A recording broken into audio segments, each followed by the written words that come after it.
welcome to another session of Fractures of Reality.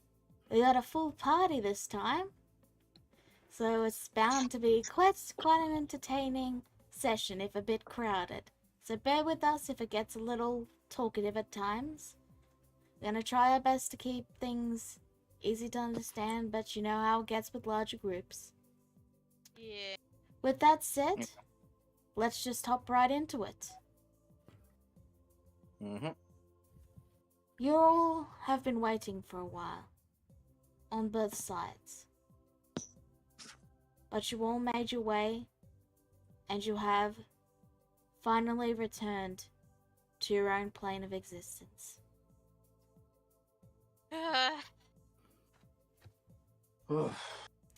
Now, I know everyone has things they want to do, so I'm just going to go top of the list and then slowly make our way down. Clara, Okay. what's your reaction? Get back! She's gonna start hugging people. Oh, great, you're here. Good. We actually didn't make it. Who's this? Agree. Scree? Oh, yes. Don't worry, he's friendly. Yes, hello. Hi, I am. Nice to meet you. Oh. Yes. Thank you. More hugs. Well, Laura, I missed you. I missed you too. Gloria stands. She looks at you for a moment. Is like, hugs. I had to think. She had to think about it for a moment. Right. Nice to meet you all. Again. Probably noticed that some. Wait. Sorry. Is there anything else you would like to do first, Clara? I assume we're all going to have a turn about the Yes. modifications. So that's all she does for the moment. All right, now you can go, Cicada. Okay. We should bring up the picture that I made for Cicada here. Sure. She looks a little different. She's starting to look more like she was beginning to look more like a bug with the antenna and extra set of non-functioning eyes, but still the same cicada as before.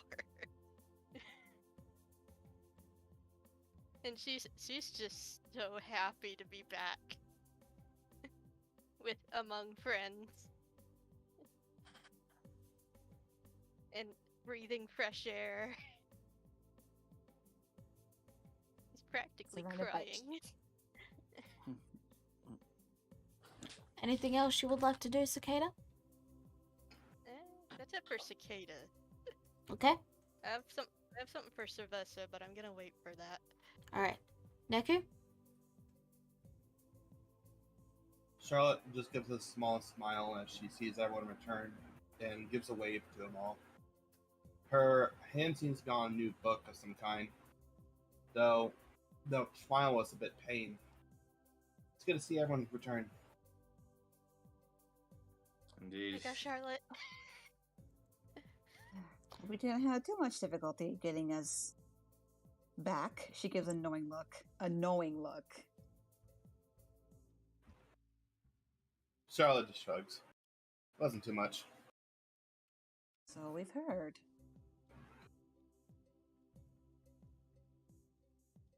All right. That's all Charlotte does. Corax. After like shrugging off the hut, she just walks over. Ryu, I actually missed you. After everything. I'm sorry, what? Just gives him a quick hug. On top of that. After everything you guys must have been through, I can imagine. I was more energy than flesh by the time I'm Cricket found me. Really?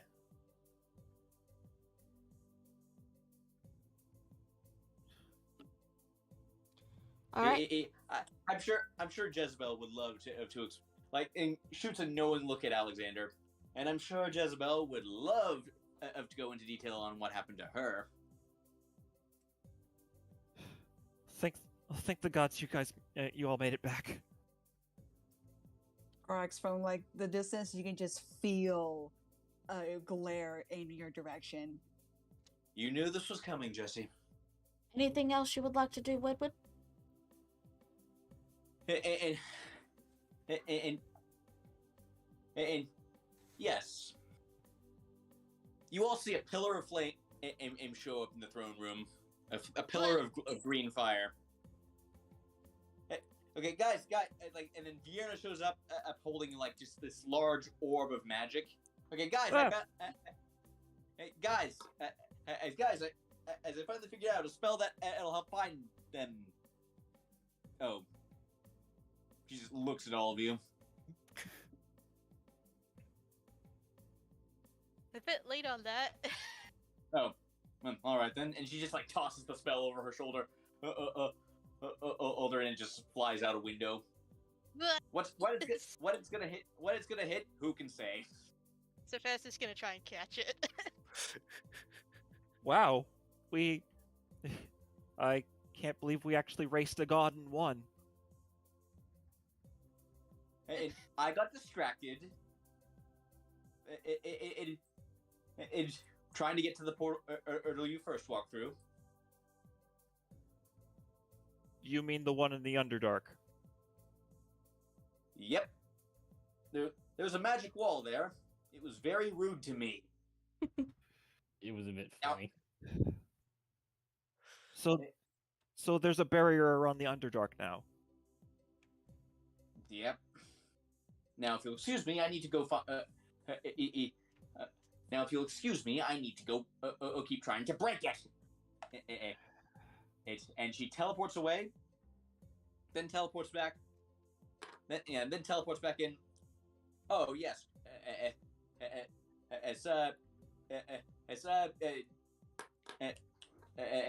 Carson Korax, X Korax, X right. Have you got that thing? Like thing, you know that. The Sword of Rimbane? Yeah, what's its face? Yes, I have it. Although, yeah, pulls out the currently gun of Rimbane, and then makes as if to shift it back into sword form, and then Vierna actually snatches it out of her hands before or that can happen. No, keep it in this form.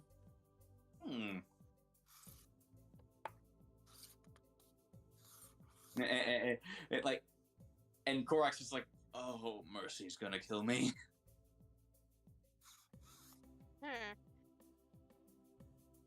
Yes, never talked about what that sword, what that Rimbane weapon is even for.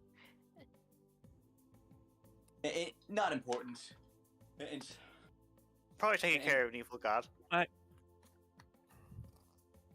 If I may ask a question, Lady Vierna? Hmm?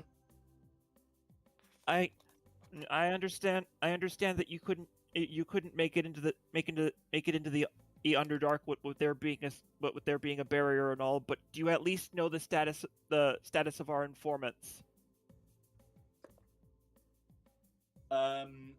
DM, do I currently know the status of their informants? Also, out of character, what informant? I haven't been watching the Tuesday shows. Jezebel's brother and Tetsu? Oh, DM, do I know the status of them? You've been kind of busy trying to break the barrier, so I don't think you would have been paying attention. But Alex definitely would have, and he'd know they're fine. I totally do, Alexander. Why don't you tell them? Flora, He we just can kind hear of- you drawing.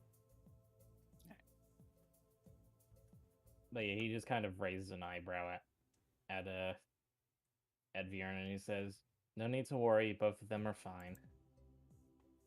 Thank the gods.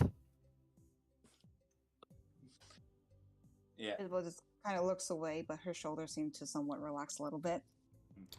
All right. Oh, and one other thing, Corax. X. Damn it! I screwed up the bit where she was going to keep forgetting her name. Oh well. Uh-oh. Uh-oh. The platinum dragon. I've the platinum dragon has been on me to give you to give one of your people this for a while. I've been stalling to keep studying it, but oh well. And she pulls out a large wrapped package and unwraps it to reveal a sheathed sword. Friggin' time.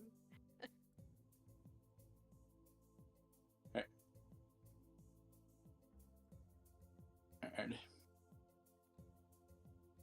and and and then Korax, it's clearly like the sword is very clearly of elven make. You know, it's that one of those long, slightly curved deals.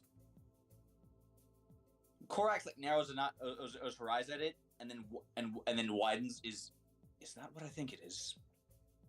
Fiona nods and just tosses it over to Korax. What is it? Oh, I'm sure Korax will explain once she gets over the shock. And then Fiona just teleports away in another big blast of green flame. Bye, Auntie Vienna, Jibble says with a wave and roll of her eyes. And bye! I still think you should stay away from the creep. All right. And is there anything else you would like to do, Corax, or are you good for now? And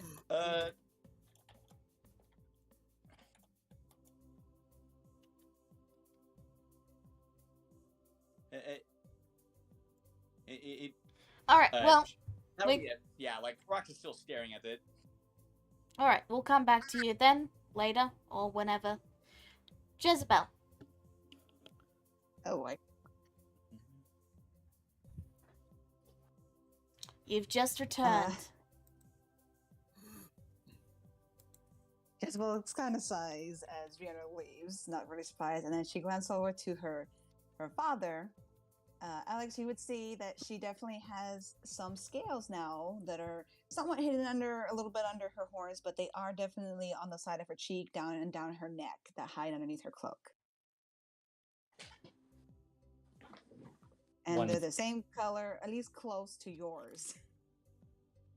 But yeah, once everyone's calmed down and got unsorted out, Alex does look at Jezebel and just immediately runs to her and just embraces her. Aww. She somewhat tenses up, giving a awkward kind of look, and then she looks around at everybody. She asks a little bit about her. She goes, good to see you too. You don't have to hug me, you know. I was so worried. She actually looks a little guilty and just a little almost like touched, and she just slowly wraps her arms around him and awkwardly pats his back. She goes, we were fine. It was rough, but we managed. I knew you or Auntie Vera or somebody would be able to find a way to bring us back. Just the thought of losing you was just... Alex pulls away and just pinches the bridge of his nose. He's clearly doing his best to stay strong. I'm sorry. She sighs and she puts a hand on her hip looking away. She wants to say something snarky, but she can see just how stressed out he was, and it's been a while she's seen him this way. And then she can't help but just give a shrug. She goes, well, not that you could bring me back like you did brother this time, could you? Because then everyone else would be very upset with you. More so than they are now. Well, I don't like to shoot my friends in the foot, but no, their concerns are secondary when it comes to my family. She then gives a bit of a smirk as she goes, also, I'm pretty sure that Ralph will be nothing compared to mothers, now would they? There is that. By the way, I should quickly let your mother know. I heard you needed to talk to me for a moment, but just give me a brief second to let her know that you're okay. She flinches and she goes, "Better you than me. She's not gonna be happy." I know. Don't worry. I spent 100 years with her. I know what to expect. He just gives a shrug with a tiny bit of a smile, and then kind of just stays quiet, looking on his way. But she does kind of look down, a little conflicted. So But the yeah, response you get is in a very, very sweet voice. She responds with, "That's great. When are you coming around to visit next?" Alex knows what's coming. I'll come to visit you after I'm done with what I need to do here. Great. I'll see you then. See you then. Love you. Mm-hmm. Uh-oh. Somebody's in trouble. Anything else you would like to do, Jezebel? She will like to have a moment, well, real quickly, after she's pretty sure that he's given his warning from her mother. She gives a bit of a knowing smirk and then looks conflicted for a second, trying to like figure out what to say, and she goes, "May I speak to you later?" In private. She says, very awkward. Gives her a nod and says, "I was told you needed to speak with me, so whenever you have the time, let me know." As long as you're not going anywhere. I know Mother wants to talk to you, but you won't just disappear, will you? No, I won't. I said to her I'll be around when I'm done here. And by done, I mean when, well, we've had our talk. Very well then. She says, giving a bit of a shrug, but she still seems a little nervous. A little more so than she usually is. Alright, now I'm done. All right. Just a small bit before we finish up. Okay. But yeah, Alex just says, whatever it is, you can talk to me about it. I know we've had our differences, but I would like to think that you can talk to me about anything. Woodward, we're gives getting him a a lot look. of background noise. Yeah. She gives him a small look, and then she kind of smirks. She goes, "When have I ever held back when I'm trying to tell you how I feel? There we go. Wear your heart on your sleeve. But yeah, that's that. Alright. Next up is the NPCs. Scree, Yeah, that of was course. I'm next on the list. NPCs have got a turn too. Okay. Okay, when he said that. Sorry. You're fine. You're fine. I'm teasing. But I do need to turn. I do need to describe what they're doing, of course. So, Scree is running around rapidly, looking at everything, breathing in the air, and he's just like running all over, just absolutely thrilled to be out. In fact, let me just there. Oh my goodness. Wait. Stimulation. Hey there, Yes. please calm down before you pass out. I'm out. I honestly was expecting you all to betray me. I'm out. And he just keeps going. Even though you told him to calm down, he's still running up and down the walls. We did promise, and he did help keep us somewhat safe in there. I am getting dizzy just watching him. Does someone please stop him? You see Cricket walk over, and he just grabs Scree by the back, and then Scree's lifted up, and his legs keep walking in place as Cricket just holds him. Oh my goodness. Scree, you are experiencing sensory overload. There's so Try much. to calm down. There's so much. There's so much. There's so much. I Try to believe I believe the twins have drugs to help with that. Just let him be. Let him enjoy his time. But yeah, Cricket on the other hand is rather The same as always, you know, completely unimpressed with everything. Might want to keep him in here until he calms down. If we put him outside, he's probably literally going to die. Clara's like, I'm gonna try something real quick. Oh, it didn't ask for the level, so I clicked it again. Oh boy. Let's see. Yeah, Here? Scree is now incapacitated. Ooh, pretty colors. I suppose that I would works draw a more too. accurate square, but I'm pretty sure that expresses the intent. Anyway, that's what those two NPCs are doing. As for Silicis and Rango, Silicis seems to just pluck the portal and it transforms back into a stone. And then she puts it in her pocket. And she heads back over to Rango. And the two begin to just quietly talk about their travel plans. Sylvester is still staring at them as as Silicis puts the stone in her pocket. Are we just gonna let her keep that? She says to Ozir. Well, well, I might have to consult with the Lord Bahamut right fast, just in case.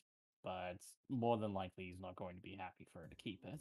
The response you Yeah. get is, I don't care, I'm in the middle of a card game right now. No, no. Okay, Ozir okay, kind Grandpa. Ozir gives Shut a up. look of exasperation. Alright then. So yeah, those two are quietly discussing their travel plans. And Is that's... it loud enough for Clara to hear anything? Sure. Clara comes over here, so she says, so you guys are leaving then?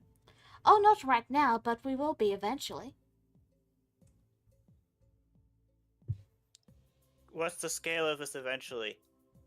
Whenever we feel like it, really. We'll stay around for a little Okay. bit because of you, of course. After all, you're Okay. going through your second puberty now. True. Jezebel Yeah, looks and they have some awkward. sort of abomination. You all talked at once there. Apparently I'm some sort of eldritch abomination. We already knew that. And apparently I can do all these strange things after I go through my second puberty or something like that. Also, I can eat effectively anything. Please don't test that. I already have. I was afraid you'd say that. So, And how At did least that we're glad work we out for weren't you? here when she was testing it. so, with that said, that's what the NPCs are doing. Now it's Ryu's turn. Hmm. Let's see. Ryu is going to.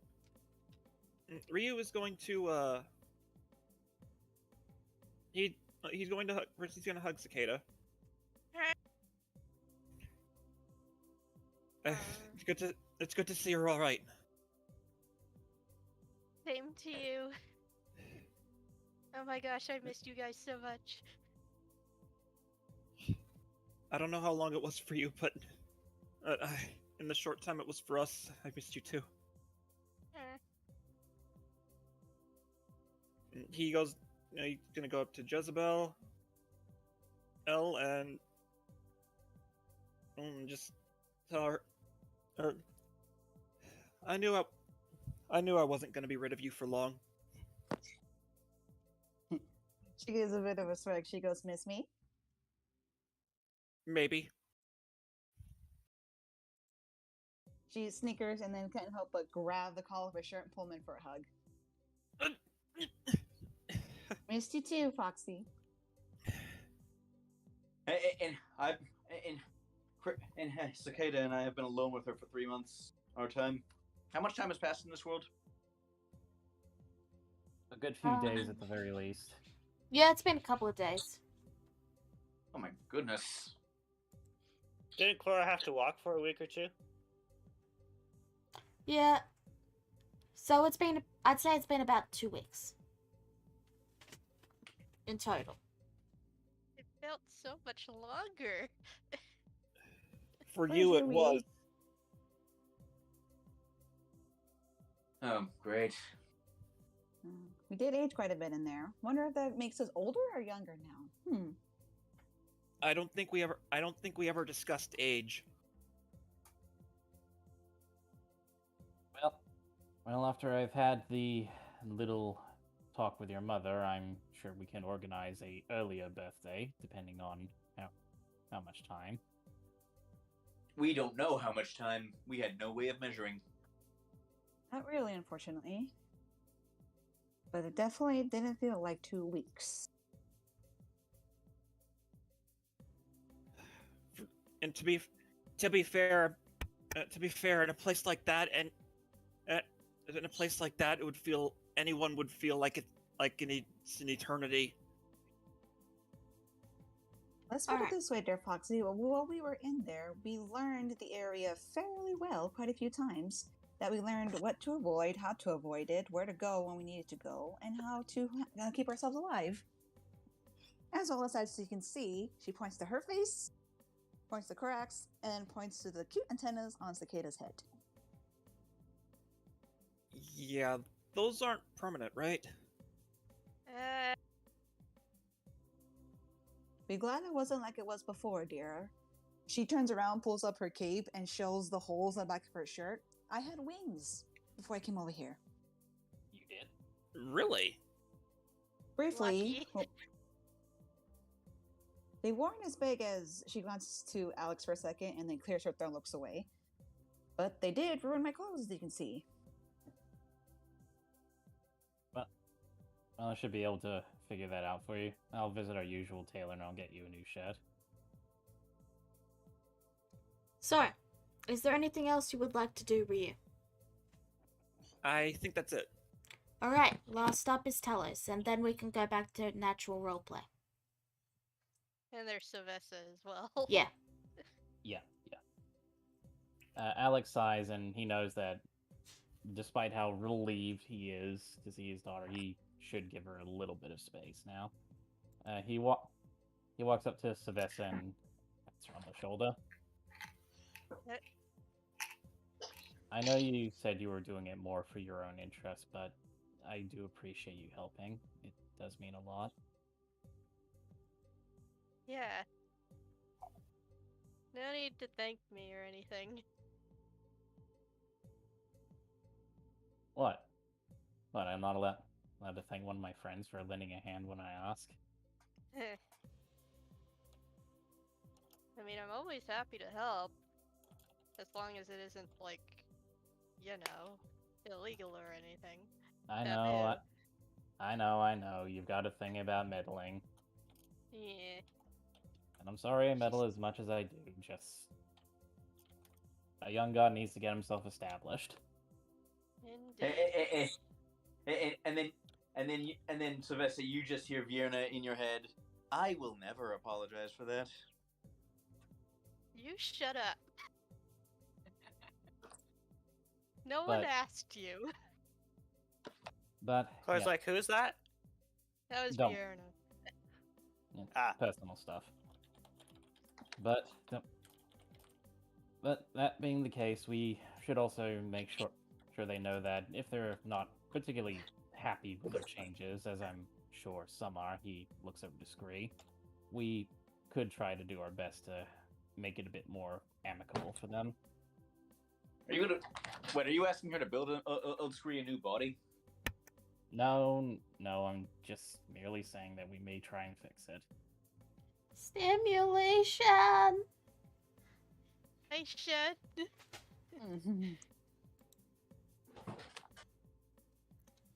But you do notice Sylvester's glancing at Cicada in particular on occasion.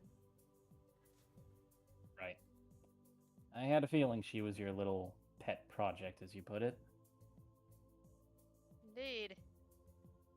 I'm just glad everybody managed to get out safely. and in one piece. He leans over a little to whisper, "Would you want some time alone with her, or No, I don't want to meddle or anything. right? I'm sorry, Fine. but I do want to talk to this cricket person over here. well, Quick. I'll leave that to you." Cricket, naturally hearing his name, turns towards you. Seeing as Scree is incapacitated, he will just drop Scree and turn. Yep. Okay, Alex. She's just giving him a blank stare, just to stare down at him. Well, I'll leave that to you. Hmm. I have a few questions of my own for him, but they can wait. He stares Family at you. first. Sorry to You care interrupt you about her there. a lot. Okay. You care about her a lot, right?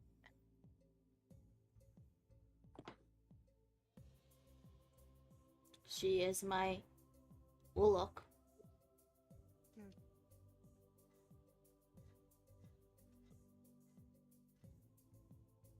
Continue to keep her safe, will you? That was the pact we made. Okay, that's it. That's all I wanted to know. And that's it for Alex. He's just waiting for when Jezebel has the time. Speaking of pacts, he turns towards Cicada and places a hand on her head.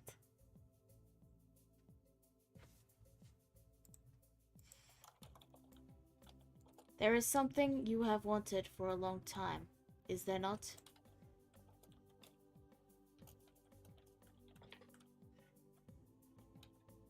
What do you mean? A Kenku's greatest wish is to be able to fly again, is it not? Well, yes. Would you like to be able to fly? Yes! Kid is ecstatic. Alright. Describe how the wings burst out and how they form and what shape they take. Okay, so similar to how an Aarakocra has their wings on their back, they do eventually form in like magically form with a lot of feathers and everything. They almost look like moth wings to a degree with like eyes on them, like eye patterns on them, but they're still bird wings. But yeah, Cicada has wings now. On her back. She has a set of Isabel- 4 wings. Two has a top set of- wings, 2 bottom wings. To give the moth 2 look. wings. Oh my god, 2 wings. Isabel grins as her eyes finally sparkle and she goes, "They're beautiful." Cicada's eyes are sparkling with joy. I'm sure you'll I figure think- out how to fly on your own. Cricket steps I've already back. been practicing. She goes outside immediately. Should someone keep an eye on her? Straight up jumps off a cliff.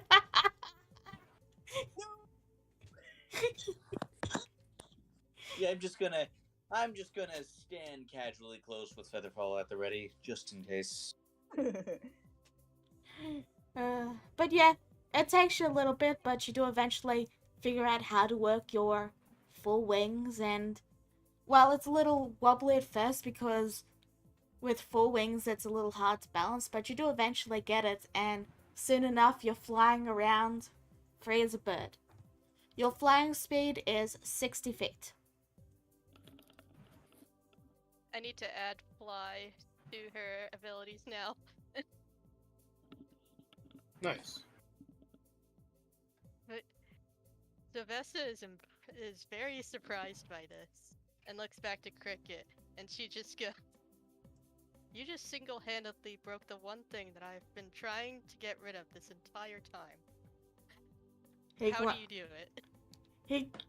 His head slowly turns to her with that same unamused look and he just says, magic.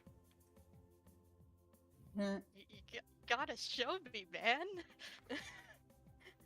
You see him give a shrug and then he walks over and he just lightly taps you on the forehead and 4 wings burst forth out of your back as well. Including your dragon wings, so now you got 6 wings. That doesn't answer my question. He shrugs. God. She manages to deconstruct the wings from her back magically. So she's back to her normal self. It's like the wings I can get, the wings I understand, it's the whole having her being able to talk normally. He just glances over and then says, I just made her not a Kenku anymore. So you polymorphed her into a full-on Aarakocra then. He shakes his head.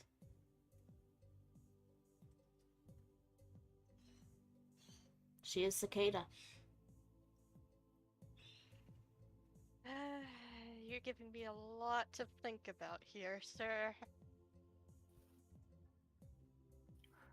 Color thinks for a while. She's like, "Oh right.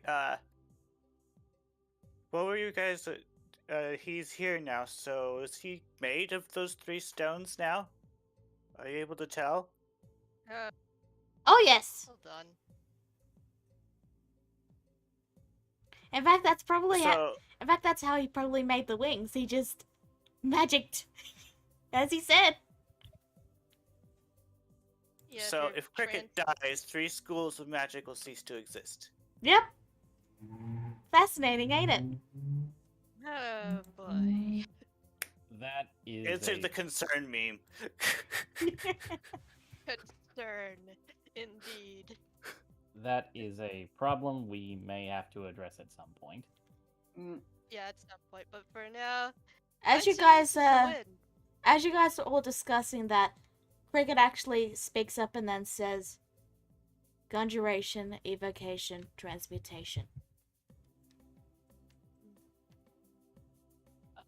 Conjure up the wings, transmutate the body, and what was the last one? Sorry. Evocation. Evocation. And bring them to life through evocation. Still doesn't solve the fact that she now has a spark. And I'm pretty sure Kenkus don't have that. She looks at Scree, he only just barely has a spark. Yeah. Also, depending Well. on how long it is, Scree still isn't mentally present. Yeah, he's not mentally here right now. Cricket just turns to her and says, he's no longer a Kenku. What? Yeah, you're right. He's kind of an abomination now. No, And neither is Cricket. And neither is Cicada. Sorry. I think what we both learned from this of this is that Eldritch magic is something even we have trouble grasping, it seems. Agreed. Gosh, why didn't I think of that? Guess it goes to show how an outside perspective can help. Absolutely. Now I just feel stupid. Oh, stop that. You're not stupid. You're very intelligent. I mean, look at half the stuff you create. It's all fantastic. But yeah, Cicada, under your race section, I want you to put in air quotes. I want you to put Kenku into air quotes. Okay, hold on. Because you're a Kenku. There. Fixed. Alright. Does anyone else have anything they want to do? Charlotte? Charlotte's taken off. After all the events, Charlotte's just gonna head outside. That's Alright. it. You see Cicada practicing with her wings. Whee! See, someone's energetic. I could fly. I'm glad for you.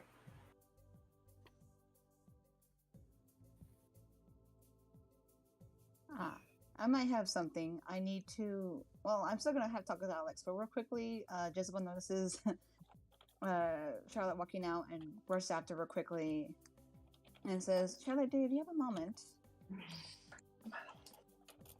You want to talk about the cloak you ruined that I made for you? She opens up her mouth, thinks for a second. She goes, "Okay, something else."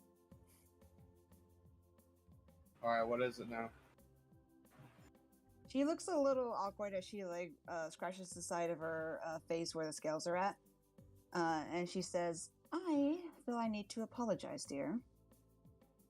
I may not remember everything that happened, but the reason why we were pulled into that room in the first place was because, to be fair, it was technically Cricket's fault, but I was still his catalyst on pulling you, making you open that portal."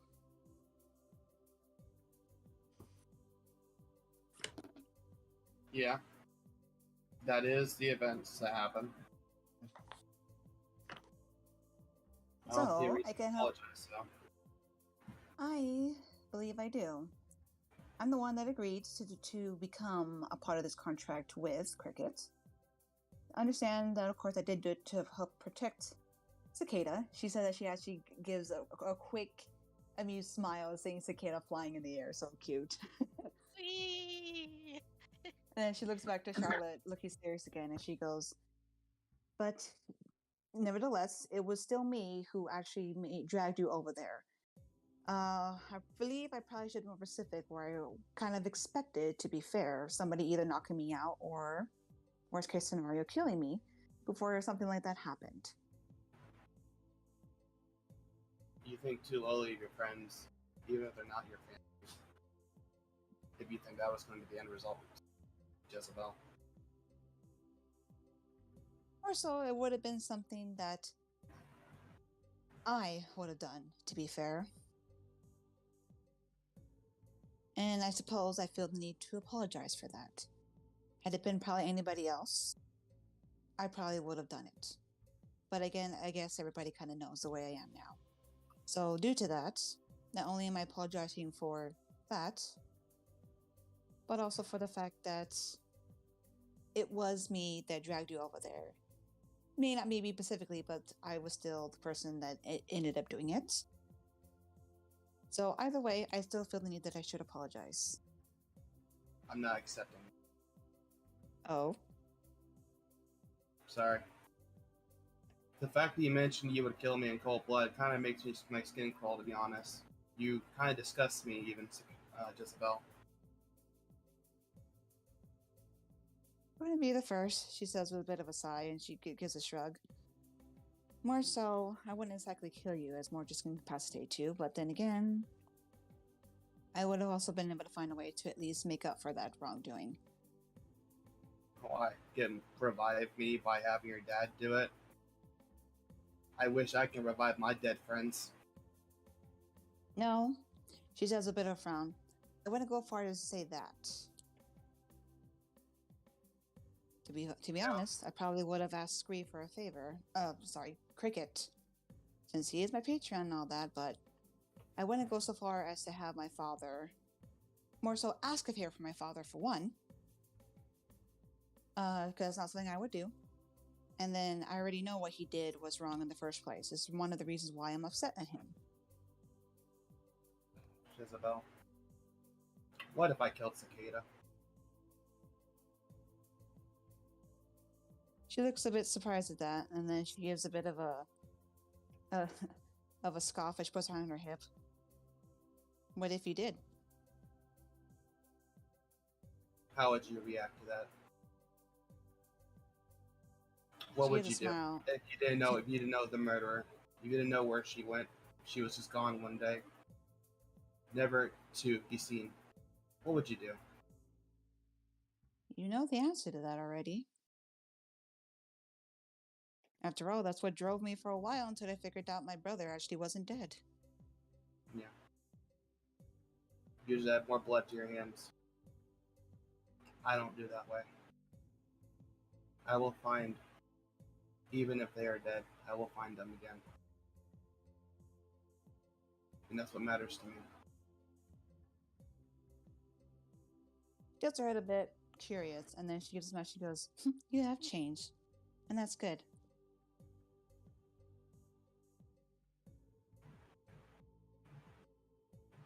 I only hope that maybe I have too. Maybe you have, Jezebel. You seem to talk a big game half the time, but I don't see you doing dangerous. I've come close, she says with a bit of a shrug and just tries to play it off, but she actually does look actually pretty tired. To be honest, I've exhausted myself. Rage will die out one day, even if it's a long-lasting rage. I'm tired myself. Tired of doing the same stuff all the time. Being angry for no reason. I don't think that's what they wanted.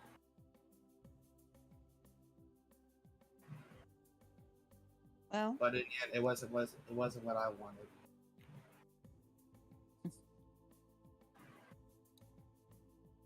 well, all I can say is just be better than both of us. Even if you don't accept my apology. The thoughts that did go through my head at the time, back to my old self, before going through all this. She points to her face. Made me realize just, of how exhausted I am from holding on to all this. Which is why she gives a sigh as she throws her head back a little bit. I've decided to finally talk to my father. I'm glad for you. I am. Don't say that yet. I really don't know what I'm gonna say. Might just turn into another screaming match. We'll see. Even if it does, at least you made the attempt. That's what matters. Do so while you still have the time.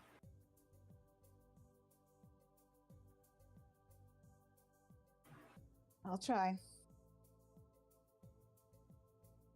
After all I have to go off now.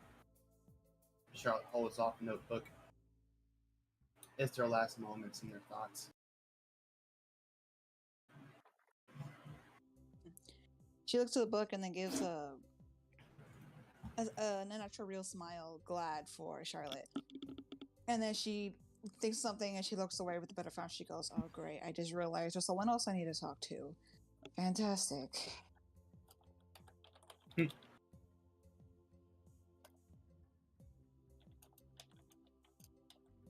Well, you seem like you're a busy person. You shouldn't be wasting time talking to little old me. She rolls her eyes as she gives a smile, and then she goes over and lightly smooths down her ears. And she goes, "Oh, please, I always have time for those I care for. You included."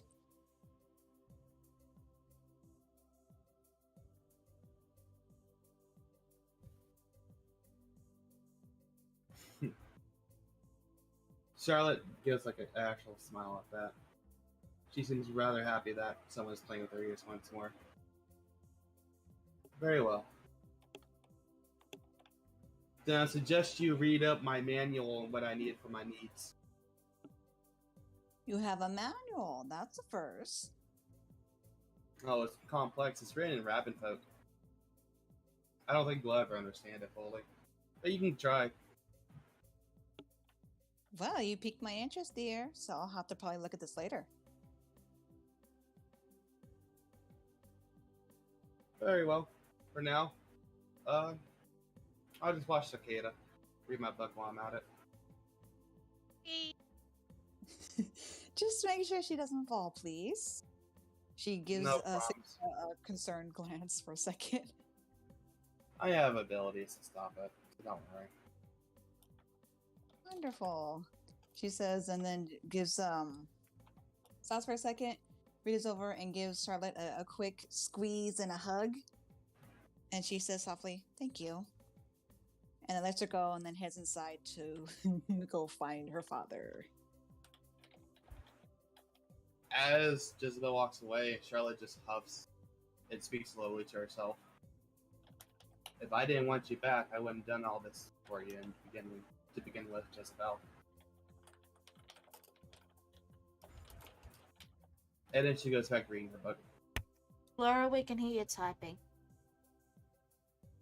Sorry. Ryu, Korax, would you like to roleplay that out? Or is there more to add? Or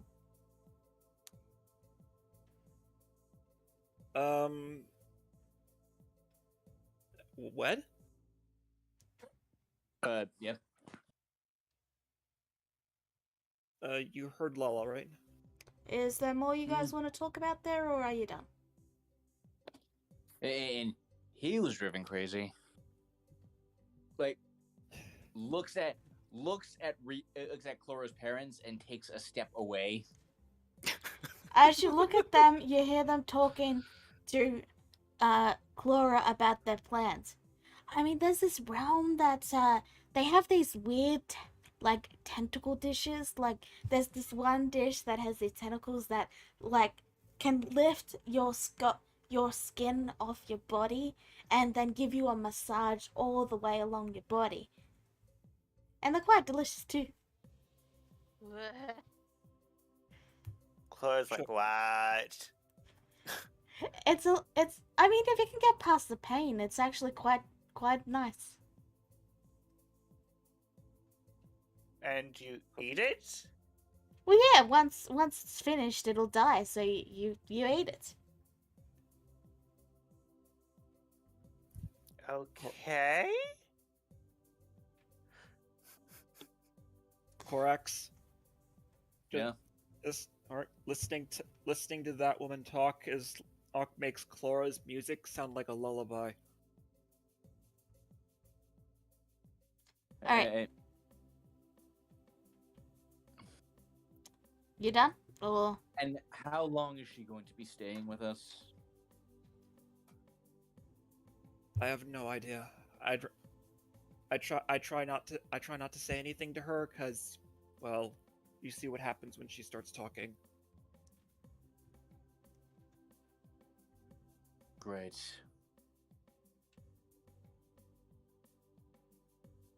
so, Jezebel, you wanted to do something, or do you talk want to to, her father? or do you want to save that for later roleplay? It's up to you. Doesn't matter. But real quickly though, as she passes by, she does overhear a little bit of what was said. She looks to Clara. She goes, "But Clara, we did meet your sister." Oh, you did? Yes, but kind of like. No offense to what I've heard about your parents. She was a little cryptic on what she wanted, and we kind of attacked her. I hope that's okay, and we do apologize. Oh, no, that's fine. She would have probably eaten your brains anyway. I mean, there's a reason why she's grounded, you know? Yeah. Uber, always eating brains, that one. Hearing this, Ryu brings a hand to his mouth and says, "As the evidence sure proved as much." Like, I swear, she just would not stop eating the brains. She's not even a mind flayer, she just really likes them. And it was really weird.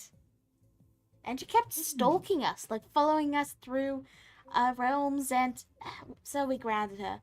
We just needed the personal space, you know? And I mean, I figured she'd probably enjoy it there, you know? The realms just like her, you know?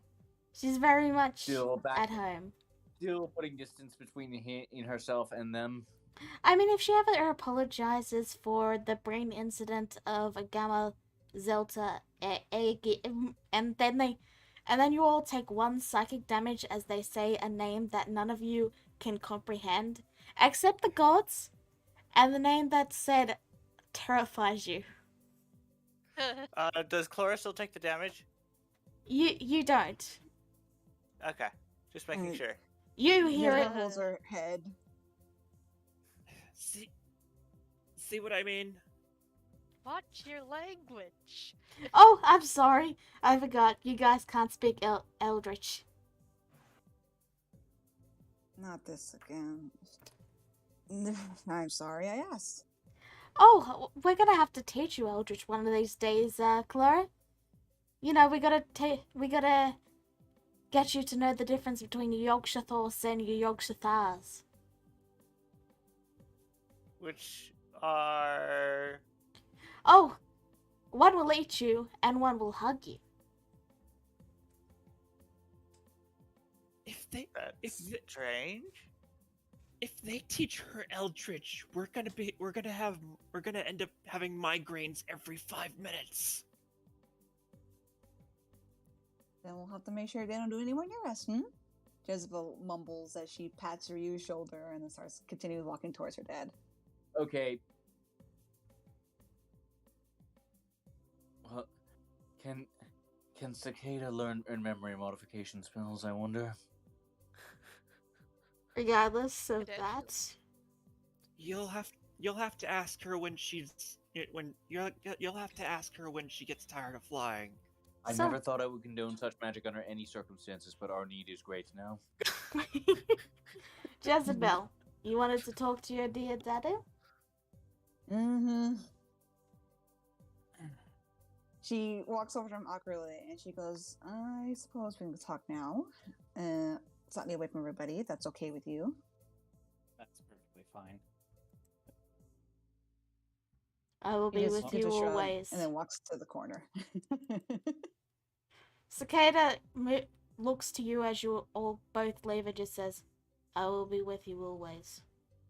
Cicada? Cricket. Cricket, Cricket. sorry. Too many C names. I know. Cricket What do we Chlorocore do? actually it's a tongue twister it's a tongue twister, this group. Yeah, but yeah, Cricket says that as you're heading over to find somewhere to talk. Jezebel just sighs and she gives the okay symbol over her shoulder but doesn't respond to him.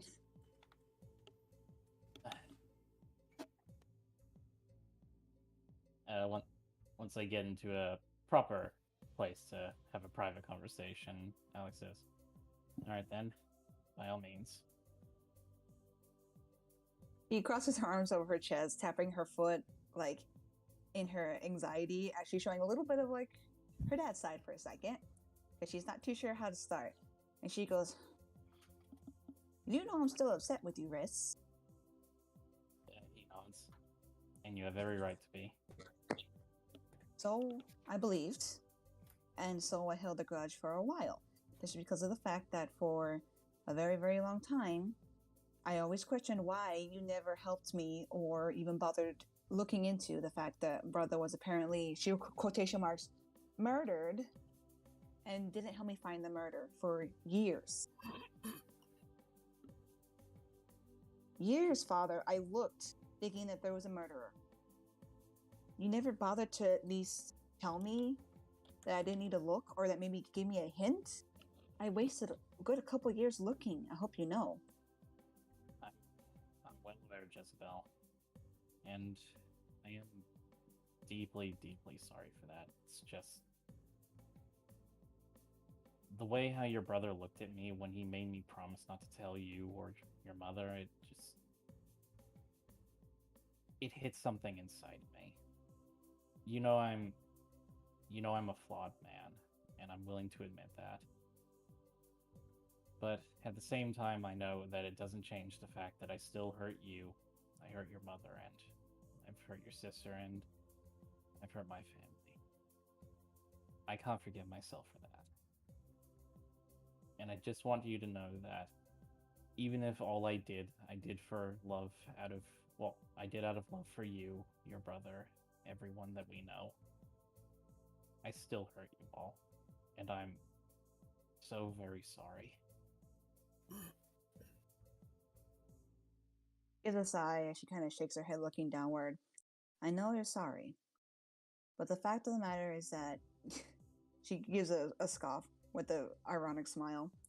You keep saying you're a flawed man, even though technically you're not a man. You do remember that, right? You're also a god. And the fact that you keep forgetting that It is funny. Well, You chose this, Father, to be also a god and a family man. But unfortunately, you're doing a terrible job of balancing both. I know, and I've realized that, and, well, I've actually resolved to address that. Oh? Once all these issues that we have with the tears and everything are all sorted, I'm thinking of going dormant as a god for about a century. She looks a little bit surprised at that. She goes, never thought I heard you say that. Thought you liked being a god. Well, it means that I can help people and that I can try and make the world a better place. I mean, your mother's probably already told you, but I've actually was almost single-handedly responsible for abolishing slavery on the surface. I know. She says, looking down a bit. Mother's told me in her letters. But at the same time, you are right. I made the choice to be a father and a god as well. And, well, unlike what Auntie Vierna thinks, I can have my cake and eat it too in that situation. Being a god of protection and a god of freedom is not contradictory. You cannot have one without the other. Just as, well, how I see it, I can't be a god without my family. Because it was my family at the end of the day that, well, caused me to strike out on my own when I was an adventurer. So I guess Looks up a little bit more at him when he says this. Still being quiet, but listening. So I guess it's just my long-winded way of saying I meddle as much as I do because I care about my family, and, well, now that my religion has been properly settled, I've got the people in power that I trust the most, who I believe have good judgment. Once all this is sorted, I think it's about time I took a bit of an extended holiday. She narrows her eyes a little bit in suspicion for him. She goes, a god taking a break? Not sure I've ever heard of that. Are you even allowed to do that? Oh, it's a lot more common than you think. A lot of gods spend periods being active and dormant. It's actually much more common than you would reckon.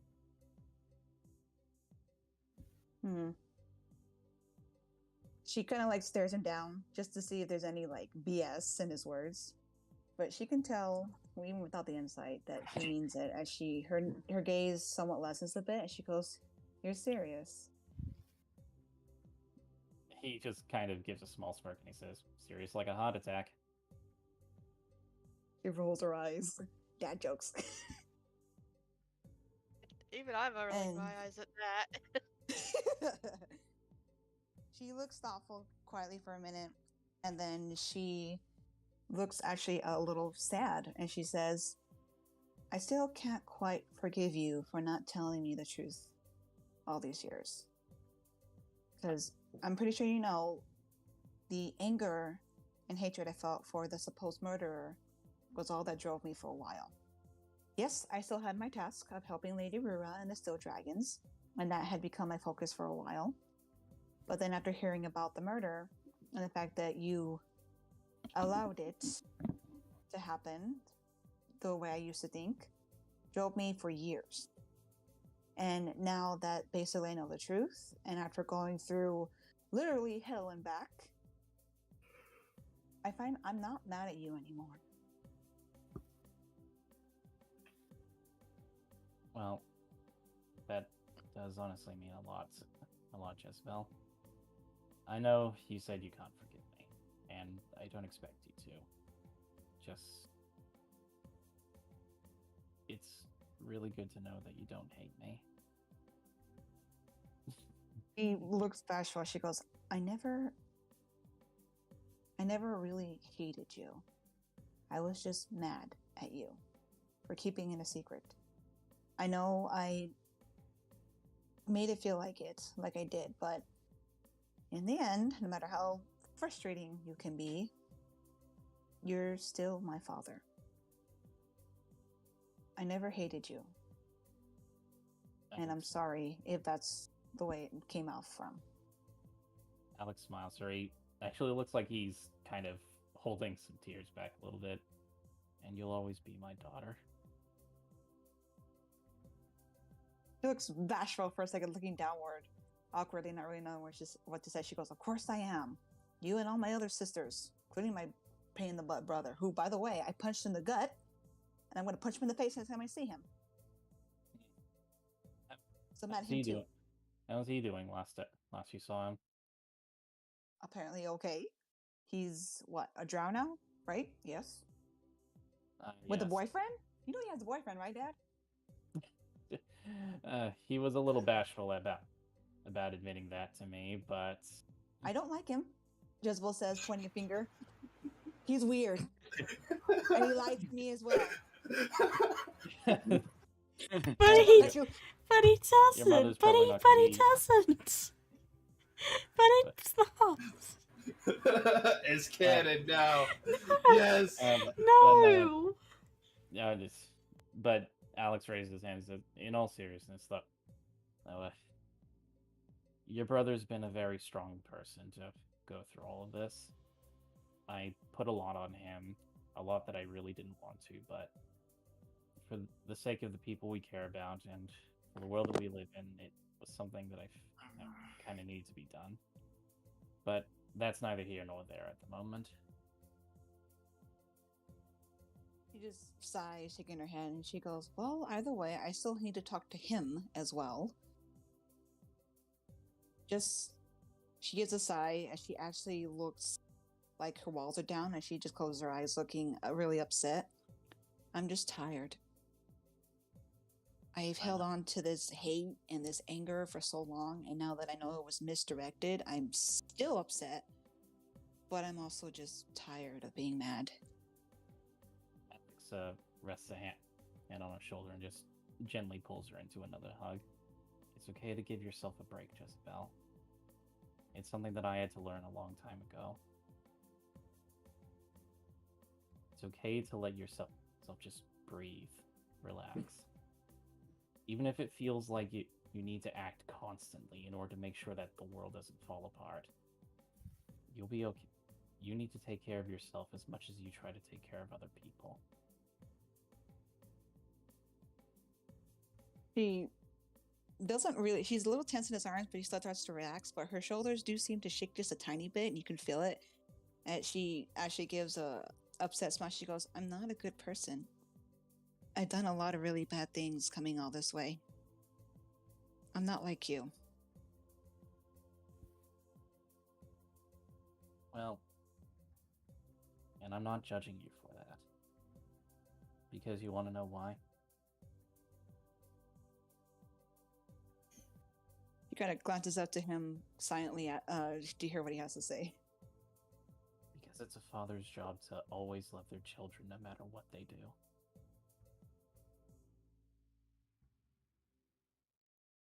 Her eyes widen just a tad bit, and actually some tears actually do come into her eyes as her lip trembles, and she just immediately buries her face into his chest and wraps her arms around him, actually hugging him tight. Alex returns the hug and he doesn't say anything more, just rubbing the back of Jezebel's head. Oh.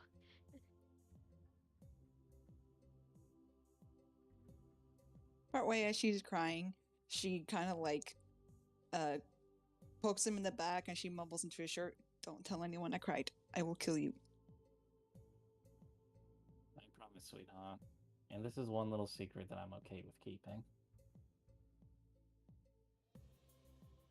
Just a quick little sniffle, and then she pulls back up and just rapidly rubs her eyes and looking downward awkwardly. She actually does look exhausted now, and she looks like she's very ready to pass out. You're lucky your skin is so red. If your friends caught you blushing as much as you have these past couple of minutes. She frowns at him and then gives him a little bit of an elbow check to the stomach. "Shut up."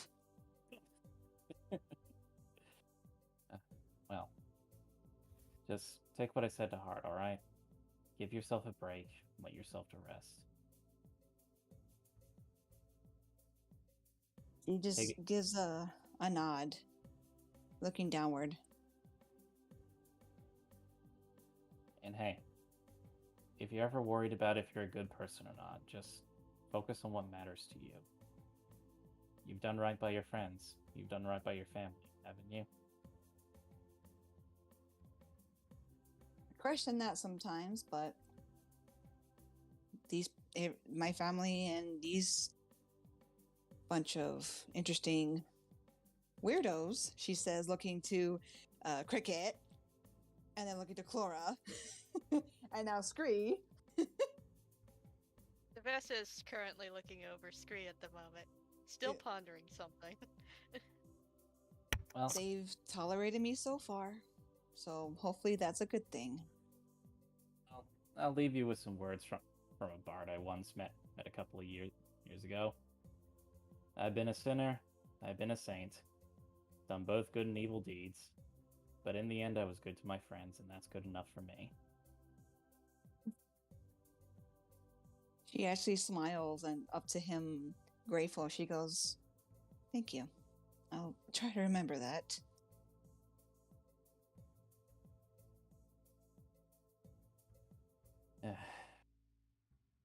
Feels good to get the weight off your chest, isn't it? It's exhausting. I am ready for bed. I know that feeling. I know that feeling all too well. Maybe you find yourself, maybe Ozir and the Platinum Dragon can afford you all some rooms to stay. Maybe a curl up with a nice little book. She gives a bit of a smile and she goes, I'll find something else to curl up with. Question is, though, can we fit with those new wings? Also, yeah. like, Cricket's house is just right outside, by the way. Well, you also have a giant house out front, but, you know, he just raises his hand and is like, hey, do what you gotta do. She remembers something and she looks over to Alex sheepishly as she scratches the side of her cheek with the scale. She goes, I hope it's not too awkward that I decided to have Cricket as my patron. To be fair, I only did it because I wanted to protect someone. Sweetheart, your father used to deal with packs of this eldritch kind for years before he became a god proper. This isn't anything new to me. Well, it's new to me. Didn't really think I was going to do this, but I'm learning. I guess it just comes naturally to me since it's how I grew up. But so far, from my understanding, Cricket seems like he's relatively benevolent. Still a lot of question marks around him, but, you know. Indeed, and he did get us out of there, kept his word. He's basically a child, but... Speaking of Cricket, as you both glance over, you see Cricket currently just looking at his back as his wings split open and become 4, then 6, then 8, then 6, then 12, then 4. Too many wings, man. And then at one point he's just like, he just poof, and he's just an entire mess and ball of wings. Just gives a deadpan face watching, and she goes, yeah.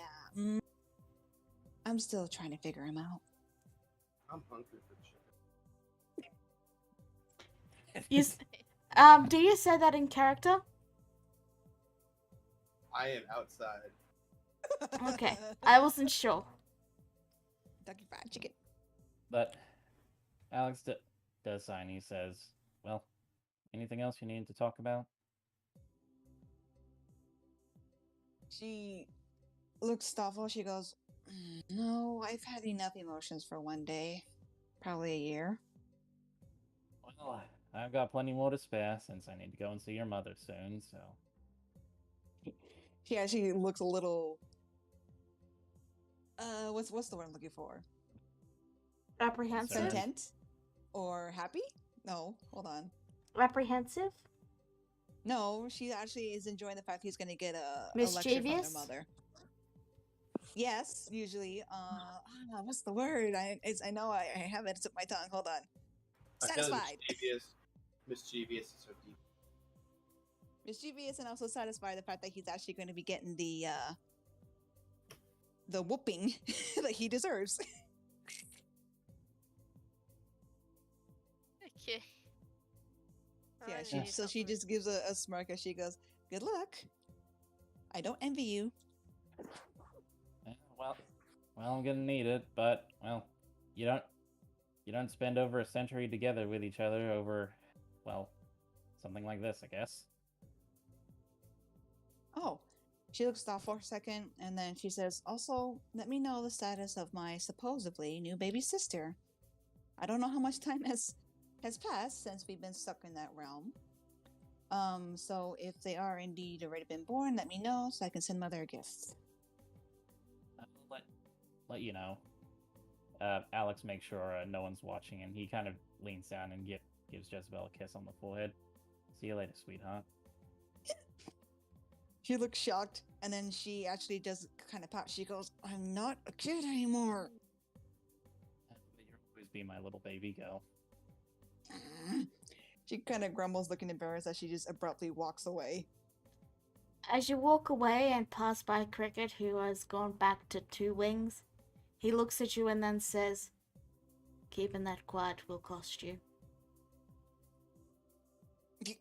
She jolts for a second and then slowly turns and glares at Cricket. "You wouldn't." He begins to walk towards Cicada. Isabel looks Cicada's frantic outside, and yeah. she runs after him. Okay.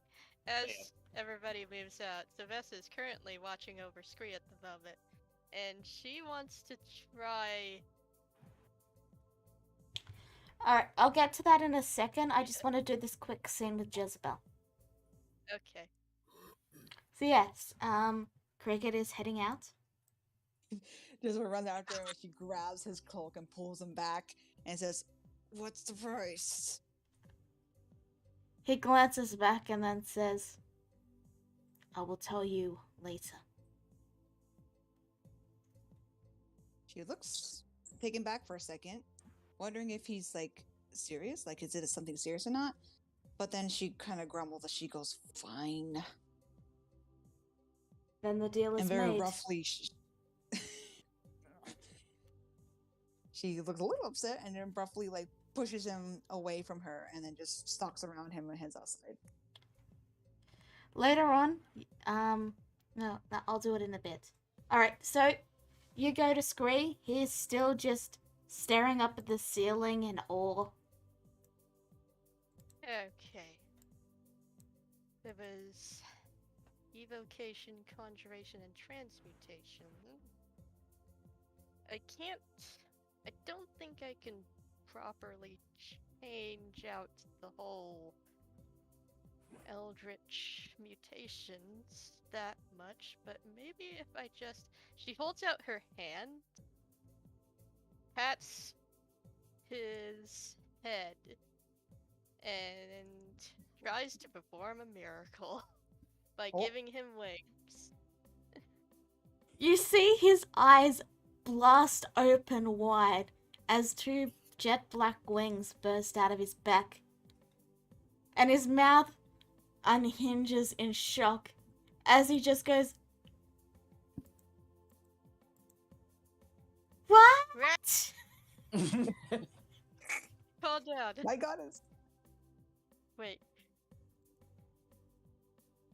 Since she inspects his spark of inspiration that everybody has, and his has grown bigger, it is now normal.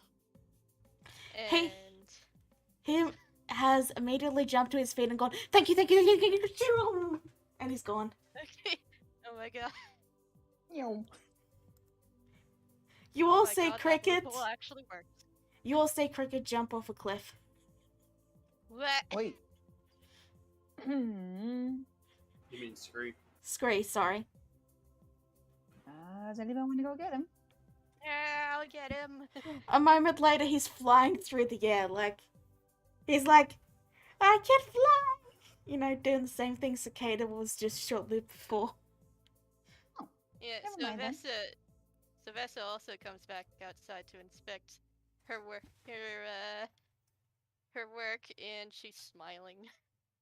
Okay, I can't want believe a little. that loophole actually worked. Great. Jezebel looks at Sylvester for a second, confused. Just now noticing her, by the way. And she leans over to Ryu. She goes, "Who's that?" Hi. That's Sylvester, the god of creation. Yep, that's Excuse me. me? Hello. Jezebel blinks and she goes, "Why are there so many gods here today?" Because we're in the Platinum Palace. So this Yeah, is like that's where all my y'all hang out. grandfather lives. Yeah. So this is My- like the hangout place for gods. This is where my grandfather lives.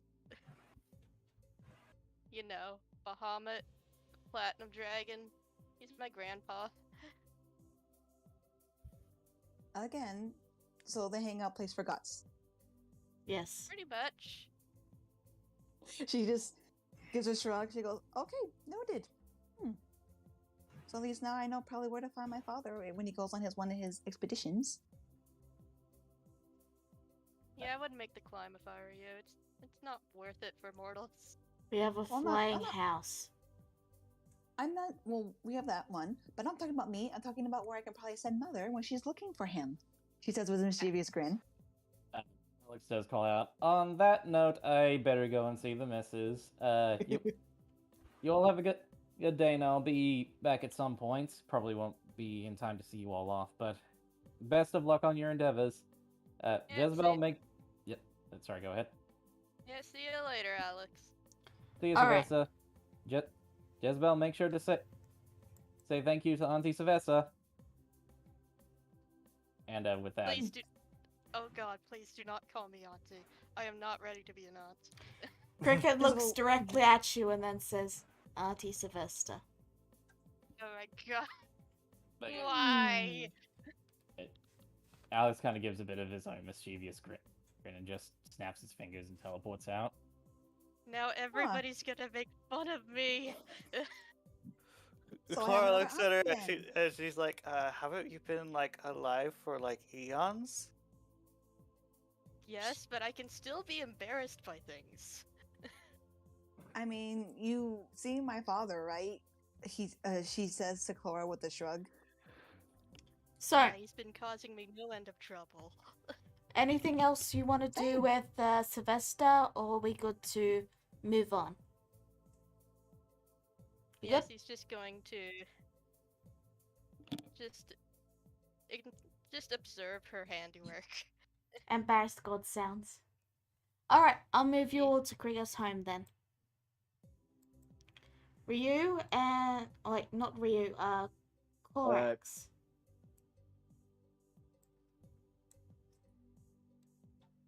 Okay, first of all, new token, please. Yep, I'll change that over, sorry.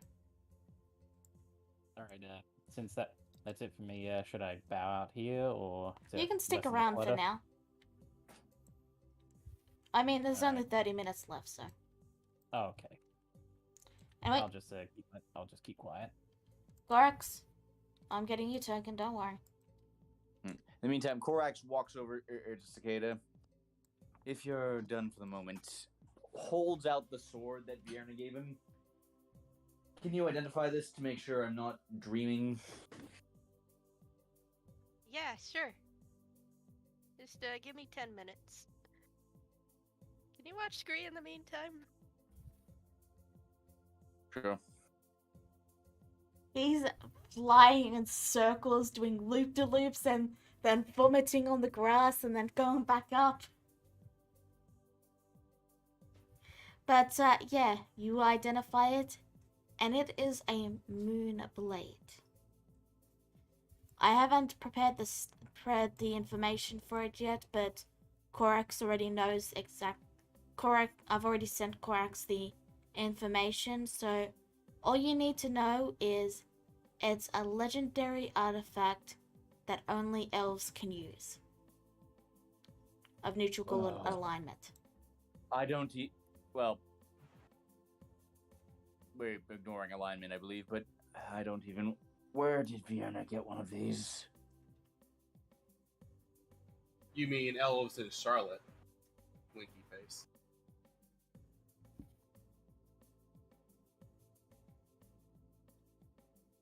So, I don't.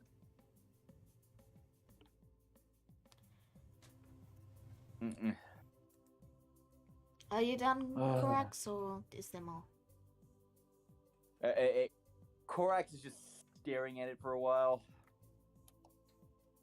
Oh, this is going to take some time to process. So, while that's going on, Charlotte, is there anything you want to do? Yeah. Go for it then.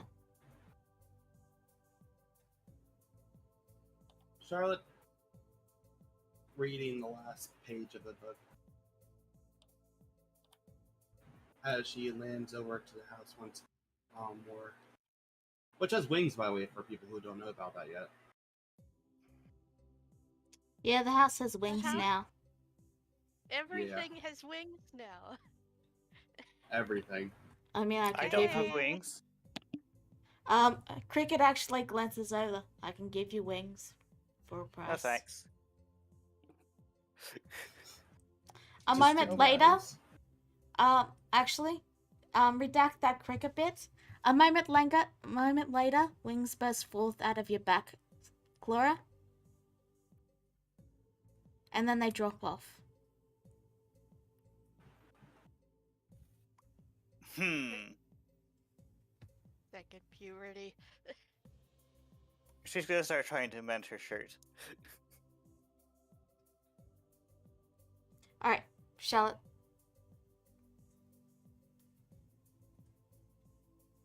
You were doing a thing, I'm sorry. It's fine. She looked very deeply into the book. And then she stops. She stops moving. Her hand still trembling. Her eyes widen. And then she drops it.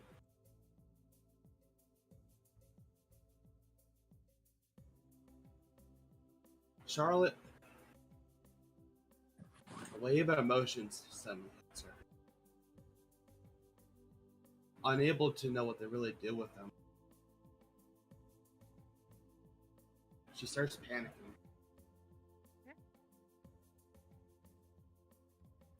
Tears start running down her eyes. And she starts screaming. Well, it wasn't a harsh scream, it was more like heavy breathing. Are you okay?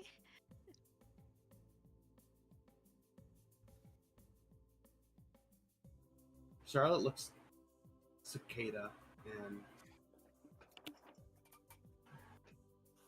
you see like a very confused look. She doesn't really respond initially. She holds out her hand.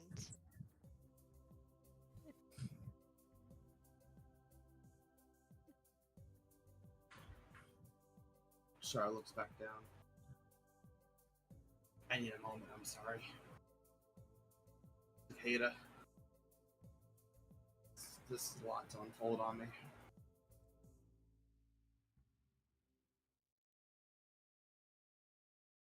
Well,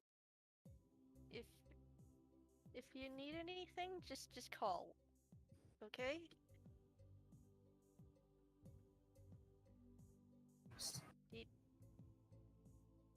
What have I been doing? Do you need a hot beverage? Or do you just need company? Coffee, please. Okay. She goes in to quickly make a coffee for her. Coffee. You come out with a cup of coffee.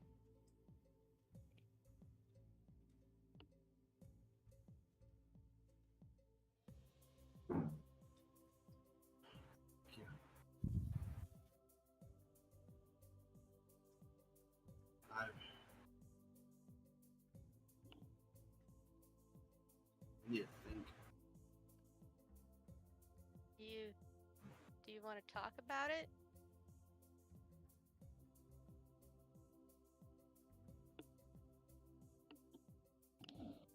Hmm.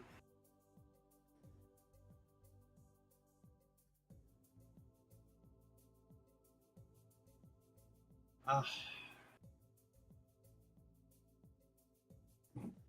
I just, I'm not sure how I can talk about it. Charlotte just hands over the book. Uh, Cicada looks at the book.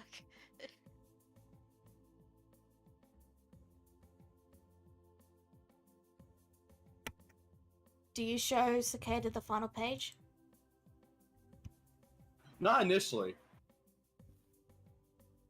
I showed her the middle page.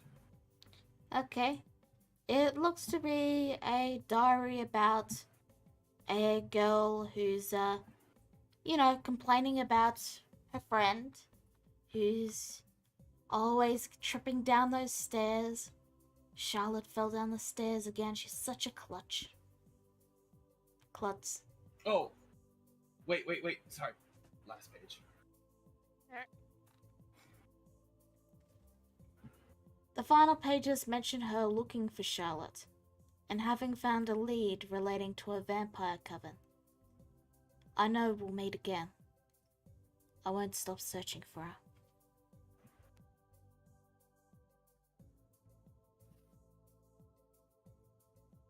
Honest at her old home.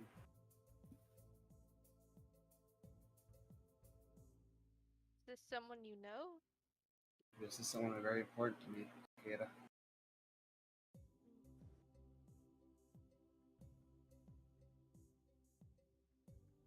That writing was fresh. She was in London, or the Elven City. I'm sorry. I'm thinking London from Silo's thing.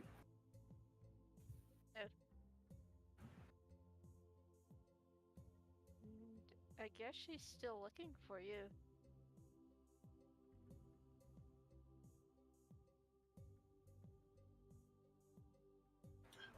Yeah. Dry wait in the Elven City. Well, from what I remember, you don't like the Elven City very much, do you? So, Never did. the writing isn't that recent. If you remember, the building was abandoned. Yeah, it's more recent than the rest of it. That's what I'm Okay, assuming. okay. Yeah. I mean, it's more recent because it's the last page. Exactly, but it's Yeah. Charlotte's jumping to conclusion. Okay, sorry. I just wanted to confirm that. Yeah.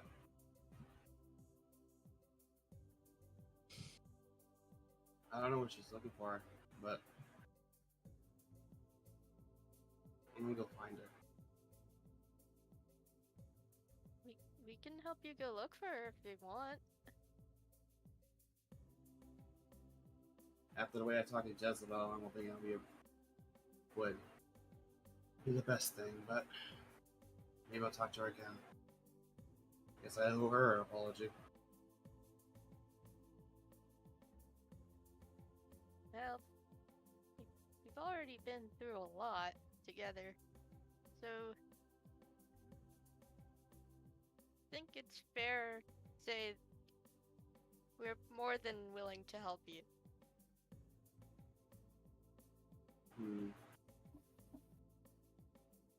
I'll mention it to her whenever the time's right. Okay. Just take your time, okay? Yeah. I'll try. Sure, motions for the book once more. She hands the book back. I really shouldn't have shown that. Sorry. Charlotte shrugs. I wasn't too sure how to process that. I'm sure it's still a lot to process. I mean, I'm still processing having wings now. That's a big deal, I know. Yeah, it's a big deal. This is also a big deal, though. But it's okay to take it one step at a time. One step at a time.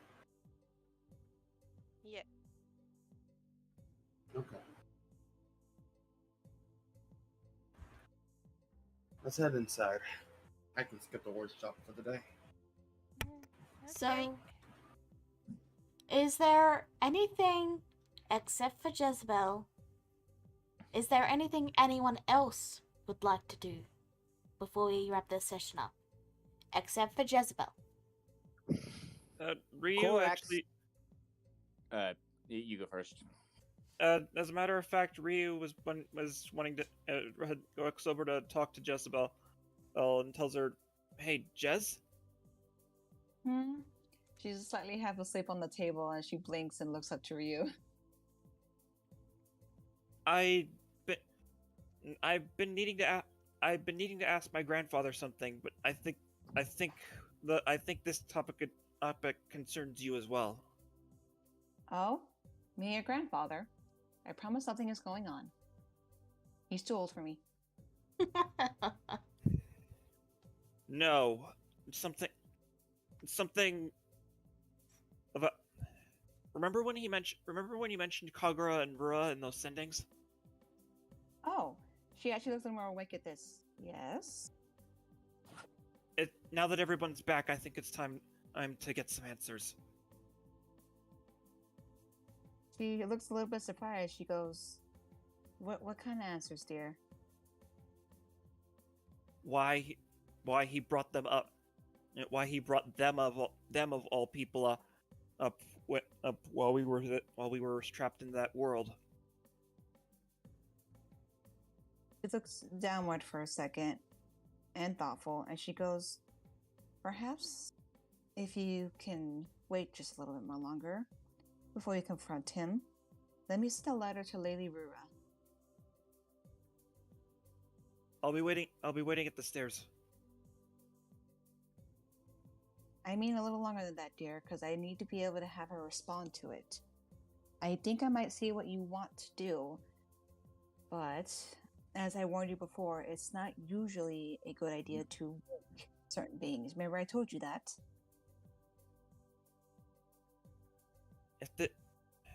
If this is about him and the steel dragon thing, I'm not sure, I'm not sure this is going to trigger anything. Are you certain? Because if he did mention it, that means that he might have some kind of idea. You need to tread carefully, because you could accidentally wake him. If he is one. All I know is he wanted to tell me something concerning both Rura and Kagura. As far as I know, the steel dragons have nothing to do with it. She gives a bit of an ironic laugh. She goes, maybe a little more than you think, but she sighs and she goes, Think about it. Kagura and Rura traveled together. If something happened to one, then something may have happened to the other. She actually looks a little surprised at this, and then concerned, she goes, You have a point. You do. Just keep in mind, though, dear, that Lady Rura and Kagura did have at least one main thing in common. And she's told me this plenty of times. And that was the person that was, let's just say, very close to both of them. And it does indeed still involve the Steel Dragons. I guess all I can say is tread carefully with what you say until we know the full extent of what he wanted to say. Promise me that. I'll try. In the meantime, I better, either way, still send a letter to Lady Rura. I don't know how much time has passed, and I think I might have not checked up with her in a while. She might be worried as much as Alex was. Oh dear. She looks full, and then she immediately gets up and she goes, Rest can wait. I better get started on that letter. Alright then. So, you're heading up to talk to your grandfather, yes? Yes. Alright, before that, Corax, you wanted to do something? Korax is going to try to attune to the Moonblade. Alright, you do so.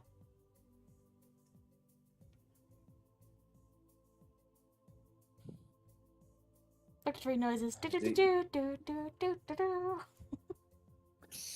As easy and as as easy as that. I mean, the Miracle Blade's not going to be picky after being surrounded by filthy drow. Like, Korax just puts it back down on the table, and like as the new rune forms on it, Korax is just gonna put it back down on the table and just stare at it for a moment. In fact, you actually hear it say that. It says, I mean, considering you're a paladin of the Platinum Dragon, I really can't be that picky after being surrounded by drow for a century. It talks. It talks. Yeah, but only to me.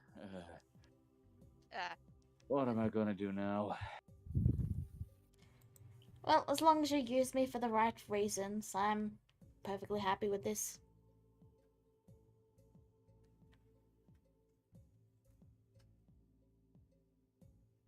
I need to think. I need to think for a bit. Of course. The blade falls silent.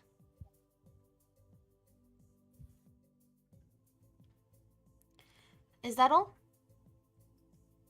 Yeah. Alright.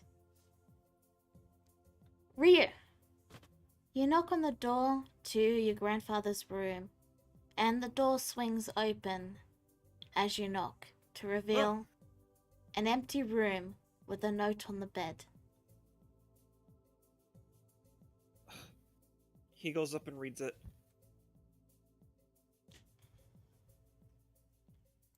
I've been having these odd visions and dreams as of late. And there's really only one person who has the answers. So I've set off to find this Rura. I'll be sending you when I have more details. I didn't want to disturb your quest to save the others. That always has priority. Elnath. He immediately takes the note and rushes back downstairs. Jez, What? it's my grandfather. Turns out That's he not me kidnapped again. No, he left a note saying he's on his way to visit Rura himself. My god, he's kidnapped himself! He's becoming self-aware! I know. That's impossible. Elnath will never be self-aware as long as he lives. Well, that letter might change this.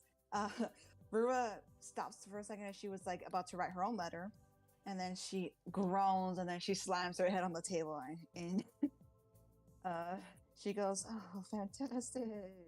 More problems to deal with." Wait, And I Elnath thought I is could gone? rest.